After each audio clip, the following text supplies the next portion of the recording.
Good morning. Today we shine our spotlight on a Detroit institution, the annual Detroit Jazz Festival, presented by Rocket Mortgage. Given the health pandemic of this past year, is this world-class musical event ready to return safely to an in-person festival? We'll ask Chris Collins, president and artistic director of the Detroit Jazz Festival Foundation. And later, we'll remember the late U.S. Senator Carl Levin, who appeared on this program countless times throughout his career. It's Sunday, August the 8th. I'm Chuck Stokes, and this is Spotlight.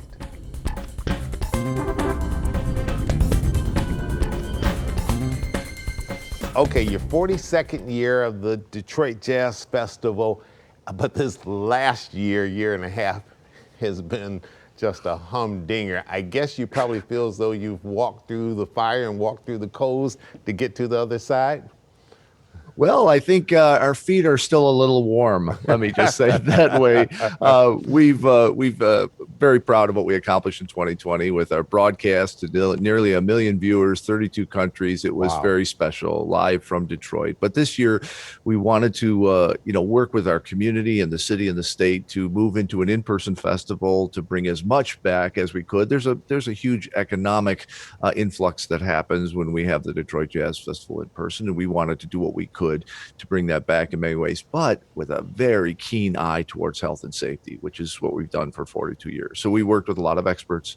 We put a lot of pieces together, and we moved cautiously to the point we're at now, which is an in-person festival all the way from Hart Plaza up to Cadillac Square, but with some very specific safety ideas and passive safety initiatives put into place. Right. We're going to look ahead in a second. Before we do that, I want to look back just for a brief second, because we really want to concentrate, obviously, on what's coming up Labor Day weekend. But to put it in its proper perspective, look back for a second. Getting through last year where you had to go virtual, as everybody else did. What did you maybe learn from that maybe it was sort of a blessing in disguise in some sense, because I just heard you mention the number of people that you reached that you may not have reached eyeball to eyeball when you were in person? That's a great point. And we're all trying to find those silver linings. But for us, it was quite clear, just about every jazz festival in the world canceled last year. Mm-hmm. It simply did not exist. We had a couple of unique elements. One was that we are free. There's no admission, so we do not rely on ticket sales for the revenue to produce the festival. Secondly, the only one in the world, correct? That's a free weekend jazz at this festival. Size. Yes, at this size and this status, it is the only and the largest free jazz festival. So, but we do, of course, have our sponsors like Rocket Mortgage, our presenting sponsor, our donors like our prime donor, the great Miss Gretchen Valade, our angel of jazz. We had to make sure that we could do something that kept them involved. But also, we've been nurturing a technology with what we call Detroit Jazz Fest Live. It's our app on the Google Play and App Store. And it has allowed streaming of all 4 stages in real time for a number of years. So we put those two things together, and we found we were able to do a live jazz festival from Detroit with live artists, not on some Zoom link or something, but with 4 custom-built sound stages, multiple cameras on each, great sound, high-definition video, using the technology we had already nurtured, and the fact that we didn't have any tickets, and deliver it to the world for free. So it was 40 hours plus of live jazz from Detroit throughout last year Labor Day weekend, 4 days. And as I said, 1 million unique viewers, 32 countries. So the silver lining is, we've recognized 2 strengths of the Detroit Jazz Festival structure, and we played on those strengths to be able to bring the live, free, safe Detroit Jazz Festival to the world in 2020, something very few were able to do, and we take great pride in it. What have you changed for this year that people who've gone in past years will say, okay, this is a little different this year, but it's hopefully for our good? And we are erring on the side of safety and everything. So there are some things, there's a lot of signage and recognition of health measures and recommendations people should look out for. We have hand sanitizing stations. We've gone cashless on the footprint, which is a new process, but it plays into safety. But in addition to those things, I think some of the most inventive things we've done is to look to provide different environment options for the patrons to enjoy the Jazz Festival. So they can, it's still free, Hart Plaza to Cadillac Square, and they can come for free and go to the free areas. They can also, if they can't get in those areas or they feel it's too packed, we're going to have overflow areas with large screens in different places of the footprint where they can sit comfortably, see that great set, hear that great set, be in the energy of the festival, still for free. They can also decide to go and be part of maybe our VIP seating, which they can buy by the day. So it's available to a lot more people this year, and sit at the VIP seats, which are sanctioned off, right? And if they want a little more isolation, they can go and get what we call the Lincoln Garden experience, which is above the Carhartt Amphitheater stage. Enjoy all the shows in an area that's more isolated from the public, has seating and food and bar, its own environment up there, right? And all that's available at DetroitJazzFest.org. So this gives every individual and every family different options, different exposure according to their comfort level.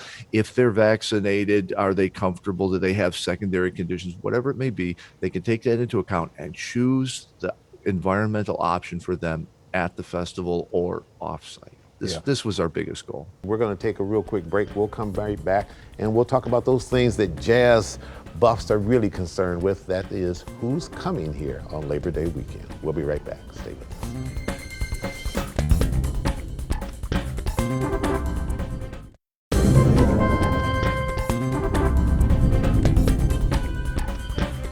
And welcome back to Spotlight, talking to Chris Collins. He is the president and artistic director of the Detroit Jazz Festival Foundation.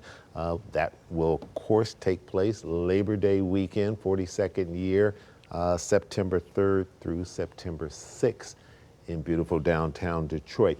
Real quick question before we start talking about the lineup and who's coming. You mentioned briefly vaccinations. You aren't mandating or requiring people, but you're hoping that people get vaccinated for the health and safety of the larger society. Is that correct?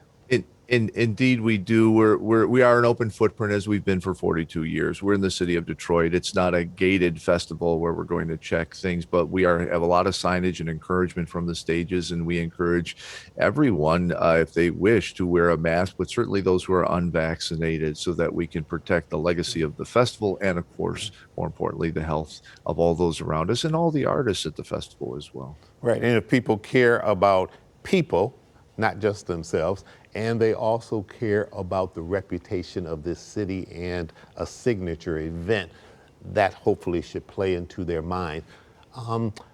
This is a big tourist attraction. I think I read the figure, 26% of the people who attend the Jazz Festival are not from the city of Detroit, correct?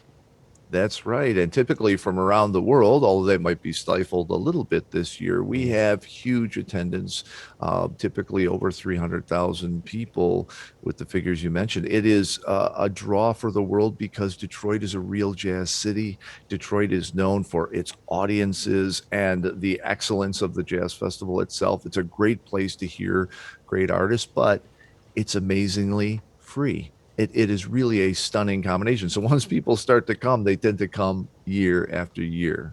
Yeah. Who's coming this year? I saw some big names, but I'm going to let you tell us. Well, thanks. Open up the jazz box here. You are the jazz aficionado who knows just about everything with these cats. But, some of the beauty we're really looking forward to, our artist in residence, the great Dee Dee Bridgewater, who's here from Michigan. She's one of our hometown artists coming back. Right. And she can be doing 3 different performances throughout the festival. And then Friday, opening night, closing off the stage, how can you say, Herbie Hancock? Herbie Hancock, you don't need to say anything. The incredible legacy. No, if you don't know that name, you've been asleep on a mountain somewhere for the last 40, 50, 60 years. Indeed. And we have other legacy artists like Kenny Barron and the Brubeck brothers with Jerry Bergonzi are doing a 100th anniversary tribute to their father, Dave Brubeck, with film footage the family has selected to be part of the performance. We also have an amazing set by imagine the Manhattan Transfer and Take 6 coming together on one stage for one performance. They call it the Summit. There's not going to be anything like it. It's a truly special event, along with Kurt Elling's The Big Blind, which is a 2-hour piece that has dramatic elements, many guest artists, full orchestra, and full big band. You mix that with some of the wonderful artists people are looking forward to. A hometown return again. Kenny Garrett is with us. We'll have Gregory Porter with us this year. Monty Alexander is with us. A whole host of great Detroit world-class artists throughout the festival. It is something that everyone will find that unique element of the genre or that generational input that they're looking for, along with some really new ideas, like from Keon Harold, who's the great trumpeter, doing something that's bebop in the birth of hip hop. This is a very interesting blending of different and new ideas. So it's something for everyone. The whole family can enjoy, and a mix of great legends and some incredibly new ideas in jazz. Chris, you mentioned the great vocalist Gregory Porter, who's getting phenomenal attention throughout the world. Yes. I think this may be his first time at the Detroit Jazz Festival. Is that correct, or am I wrong? I seem to remember I brought him early on. Okay. But I would have to double check. But certainly he has not been here for Recently. a long time. Yes, indeed. We need to take one more little break. We'll come right back and do one final segment. And I want to kind of talk a little bit about the international aspect of this from a couple different perspectives. We'll be right back. Stay with us.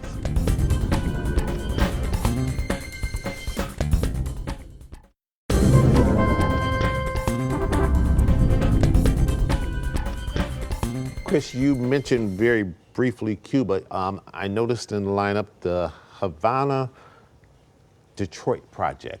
What is that, and how does that tie into all of this year? Yeah, long-term project. I've been working with a great Cuban pianist, Omar Sosa, well known around the world, and we wanted to create something that brings the worlds of Cuba and Detroit together. So we started with some club dates. We did some things early in the year. Now we're blending in some more horns for the Detroit performance to bring some of the R&B vibe from Detroit into this Cuban jazz stuff we're doing. We're both writing compositions and creating a band that is between the two cities.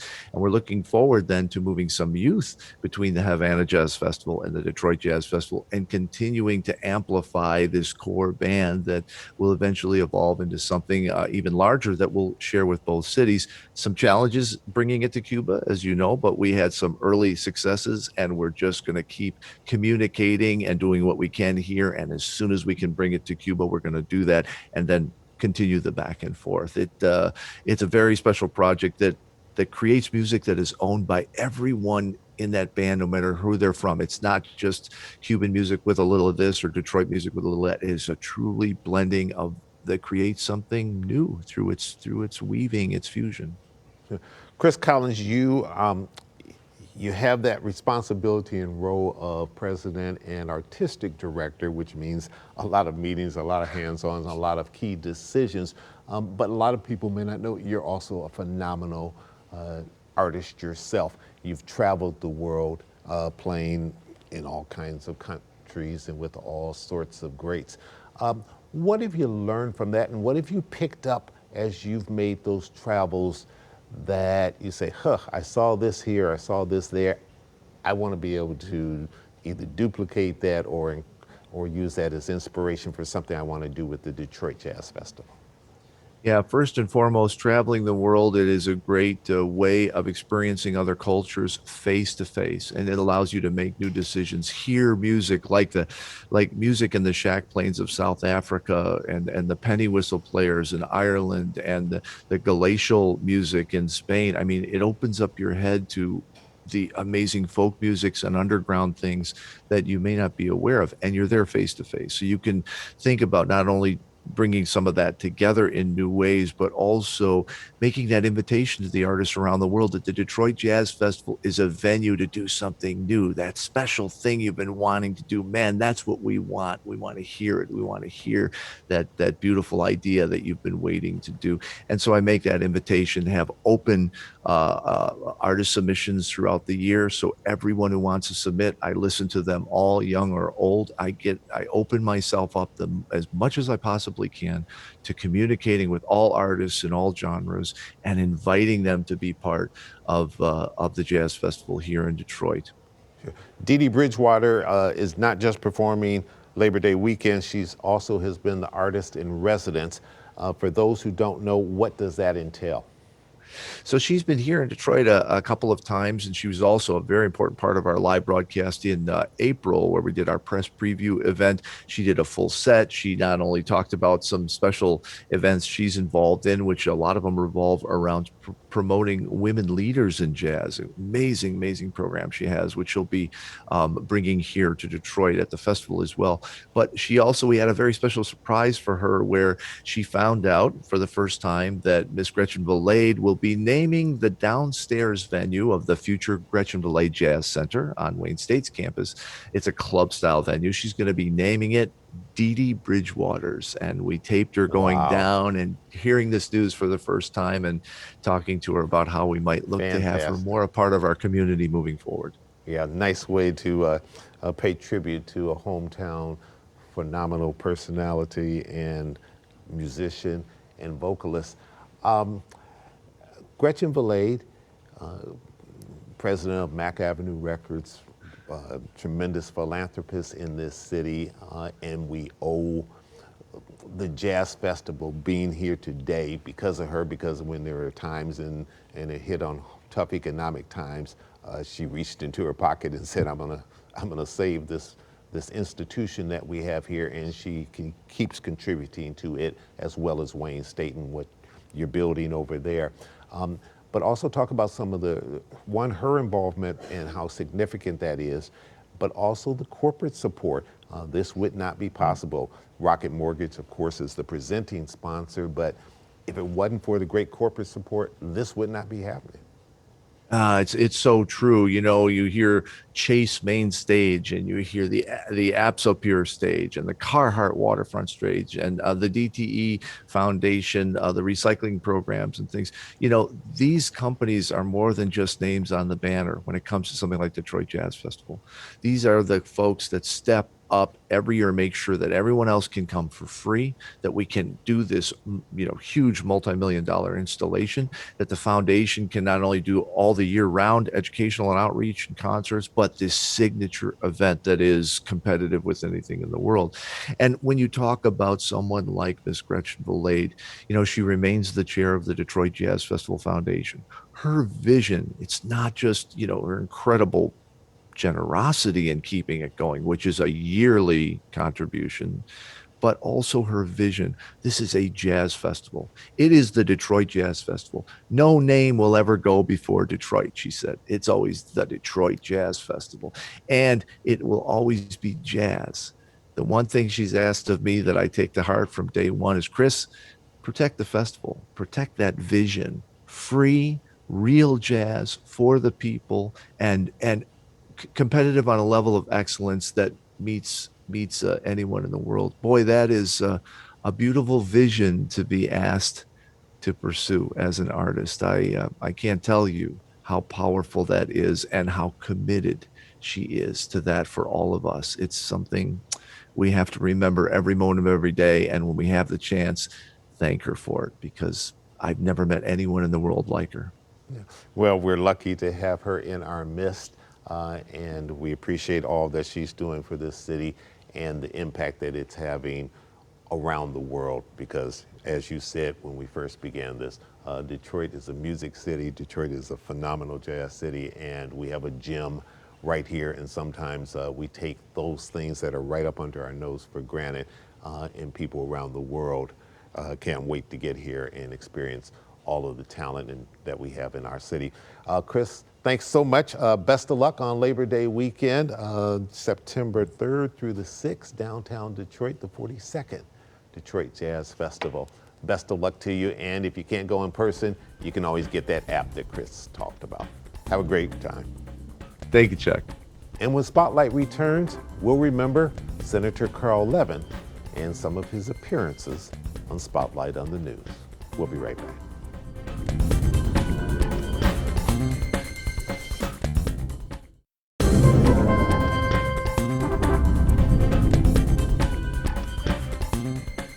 And finally today, a brief look back at just a couple of times the late U.S. Senator Carl Levin appeared on Spotlight. There's not enough time to share all of his visits to this set and our studio. We've got Syria, we've got Iran, we've got Egypt, hot spots just everywhere. How do we bring stability? Can we bring stability to the Mideast, or is it a lost cause? No, it's not a lost cause, but it's extremely complex, and there's a lot of differences between those countries.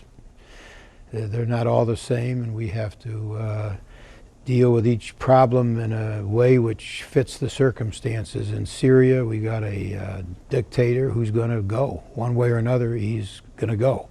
The question is how much more blood will be shed before he does go, and whether or not he will use a weapon of mass destruction, which would be chemicals, on the way out. The fiscal cliff. We keep hearing about it. What, in your mind, would be the sensible compromise, and what compromise do you think both sides can live with?